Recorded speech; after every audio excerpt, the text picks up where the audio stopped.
Welcome back to the GovCon Intel Briefing, produced by cybercloudai.tech.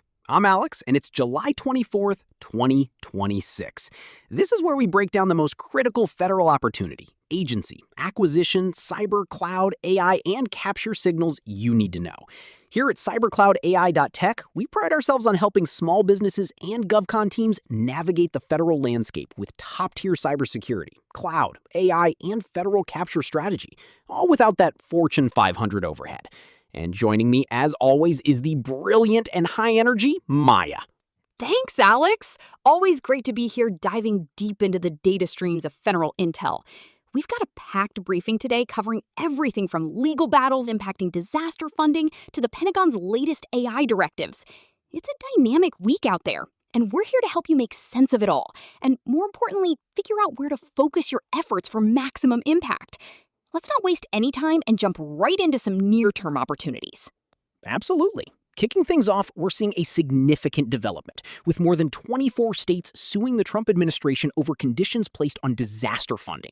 This is a big one because it highlights potential friction points between federal and state entities, but also a potential need for federal support or new mechanisms to manage these funds securely and compliantly, regardless of the outcome.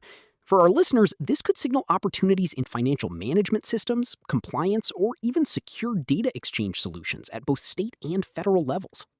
Yeah, that's a huge signal for anyone in the grants management or state and local space, or even those supporting federal agencies that interact with states. And speaking of federal stability, the House NDAA has rejected civilian workforce cuts and anti-union proposals. This is actually good news for federal contractors, right?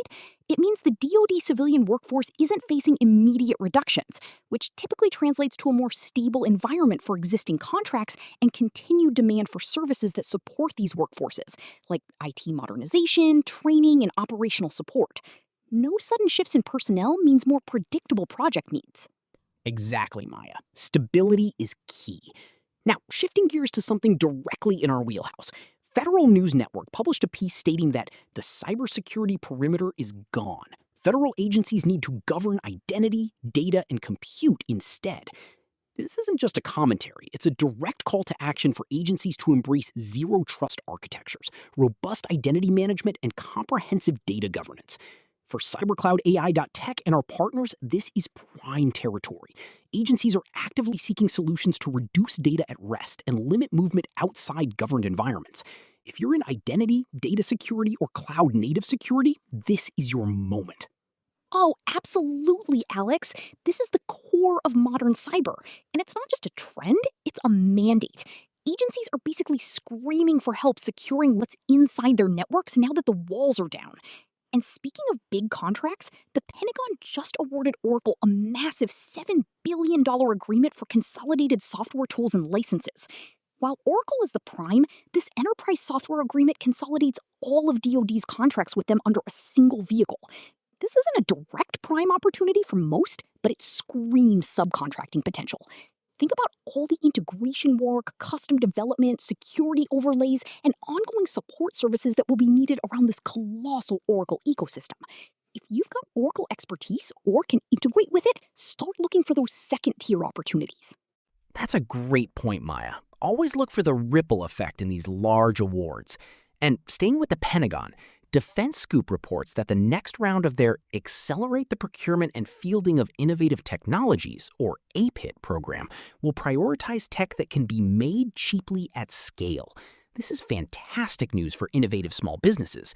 The DoD is explicitly looking for cost-effective, scalable solutions. If your AI or cloud-based technology can demonstrate rapid deployment and significant impact without breaking the bank, APFIT is a program you absolutely need to be tracking. It's about getting cutting-edge tech into warfighters' hands faster and more efficiently. Cheaply at scale is music to my ears, Alex. It means they're not just looking for shiny new toys. They want practical, deployable solutions that can actually make a difference across the enterprise. It's a great signal for our AI and cloud partners. Now, let's pivot to some agency and customer intelligence that's shaping the landscape. The House Republicans have adopted a $95 billion package for the Iran war and other Trump priorities. This includes $73 billion for the Pentagon and other national security needs. This is a long-shot budget proposal, but it signals where a significant portion of potential funding could be directed. For GovCon teams, this means keeping a close eye on DoD and national security-related solicitations, especially those tied to current geopolitical events or specific White House initiatives. It's about understanding the political will behind the money. That $73 billion for the Pentagon is certainly a number to watch, Maya, regardless of the political maneuvering. And directly tied into that, President Trump issued an executive order this week authorizing the use of AI for defense supply chain mapping. This is a huge direct signal for AI companies. The EO, titled Securing America's Defense Supply Chains and Ensuring Domestic Acquisition of Critical Materials, explicitly calls for leveraging AI to enhance supply chain visibility, resilience, and security. If you're developing AI solutions for data analytics, predictive modeling, or risk assessment within complex supply chains, the DoD is actively looking for you. This is a clear, high-priority area. Oh, that's a massive win for AI innovators, Alex. The DoD supply chain has been a known vulnerability for ages, and AI is the perfect tool to untangle that web. It's like they're finally getting serious about using smart tech to solve hard problems. And on the flip side, we're seeing some challenges at the VA. A new GAO report links the VA's software management woes, specifically their Enterprise Software Asset Management, or ESAM initiative, to a CIO vacancy and a lack of governance frameworks. This is a classic pain point for large agencies. For our listeners, this signals opportunities in IT governance, software asset management solutions, and potentially even interim CIO support or strategic consulting to help the VA get its house in order. They need help with process, policy, and technology. Absolutely, Maya. When there's a vacuum in leadership and a documented problem, that often creates an opening for external expertise. Now, let's quickly touch on some broader budget and market movements that are worth keeping an eye on, even if they're not direct opportunities right now. First up, a GovExec video highlights that a debt ceiling breach could mean the federal government decides not to pay any government employees. This is a significant watch item. While it's a worst-case scenario, the ongoing discussions around the debt ceiling create uncertainty and can impact agency planning and, by extension, contract awards.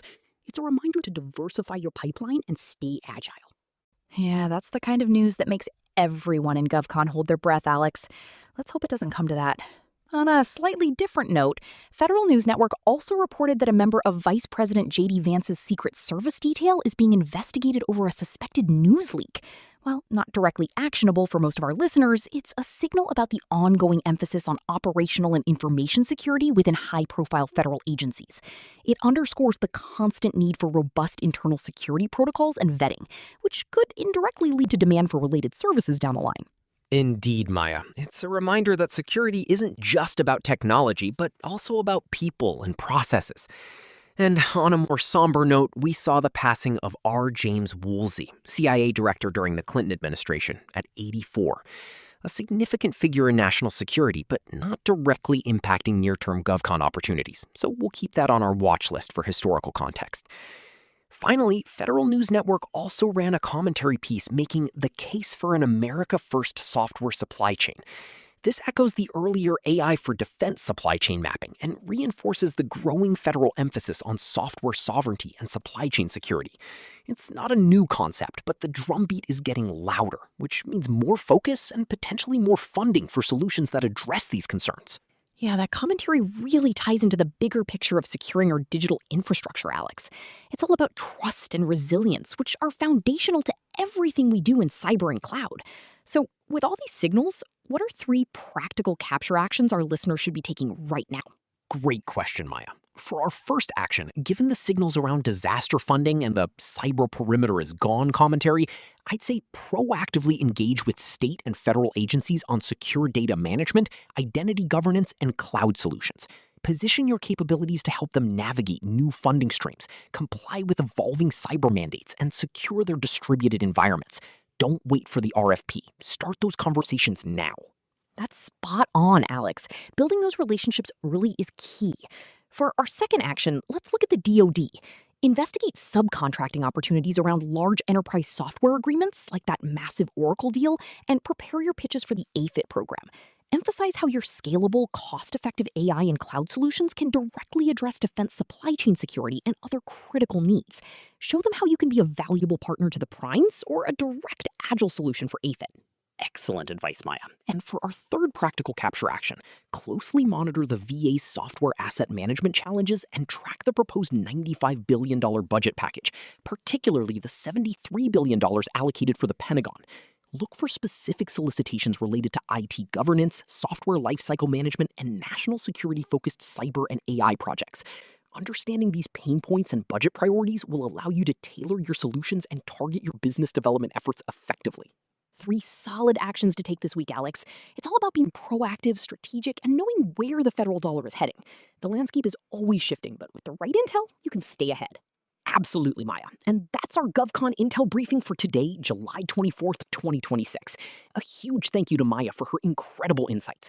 Remember, for all your GovCon cybersecurity, cloud, AI, compliance, and capture support needs, visit us at www.cybercloudai.tech. We're here to help you succeed in the federal market. And don't forget to check out our other technology and GovCon podcasts at www.cybercloudai.tech/Spotify. Thanks for listening, and we'll catch you next time. See ya!